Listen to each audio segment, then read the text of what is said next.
And here is the Vegan's Almanac for today, the 1st of February. The month of February has been claimed as Potato Lovers Month, as well as Sweet Potato Month, and also Grapefruit Month. So let's see how many potatoes, sweet potatoes, and grapefruit we can eat during this month of February. Today is the birthday of Ruben Albarran, born on this day in 1967. Ruben Albarran, the lead singer of legendary Mexican rock group Café Tacuba, has been characterized by his defiant and energetic stage presence. He has also been referred to as the leader of the Revolución Vegetariana. Ruben said, "My impulse to become a vegan came from a documentary about rastros, which is what they call slaughterhouses in Mexico. And in this documentary, you could see the cruelty that the animals suffered, and the way in which they kill them and how they leave them to bleed out. And from that moment on, I decided to stop eating them. Animals are our brothers, and we can't keep using them and causing them pain." The publication of Animal Revolution, Changing Attitudes Towards Speciesism by Richard D. Ryder was on this day in 2000.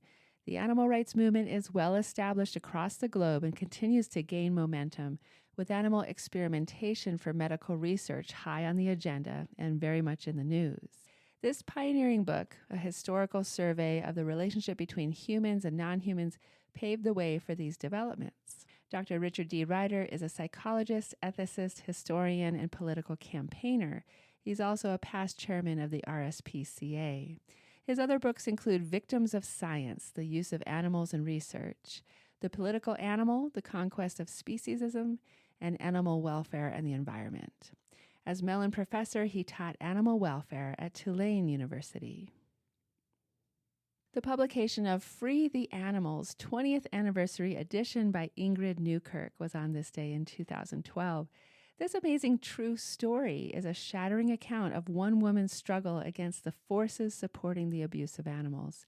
Free the Animals, with an introduction by Chrissy Hind, is the story of Valerie, a 23-year-old police officer in Montgomery County, Maryland, whose world was turned upside down when she learned about the abuses of animals in laboratories.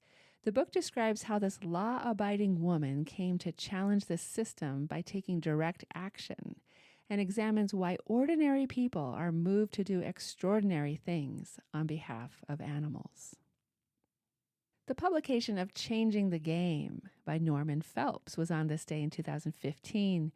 In this book, Norman Phelps argues that faced with the overwhelming wealth and power of the animal exploitation industries, animal activists are like David trying to stand up to Goliath. But rather than following the unsuccessful strategies of the past, Phelps proposes that we change the game by adopting David's strategy of refusing to play by Goliath's rules. Additional essays explore class and race in animal advocacy, the place of public policy versus private morality in creating social change, and the unyielding barrier of human exceptionalism. And the publication of Enter the Animal, Cross-Species Perspectives on Grief and Spirituality by Teya Pribac was on this day in 2021. Enter the Animal is a fascinating journey into the hearts and minds of non-human animals and our shared capacities for experiencing a wide variety of deep and rich emotions. Employing an impressively broad scope of interdisciplinary research, this most important and forward-looking book offers a lucid, engrossing, and insightful exploration of the capacities for grief and spiritual engagement that humans share with other animals.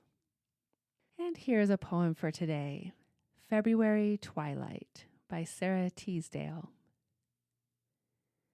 I stood beside a hill, smooth with new-laid snow. A single star looked out from the cold evening glow. There was no other creature that saw what I could see. I stood and watched the evening star as long as it watched me. February Twilight by Sara Teasdale. This has been the Vegan's Almanac with the reminder to eat plants and protect animals.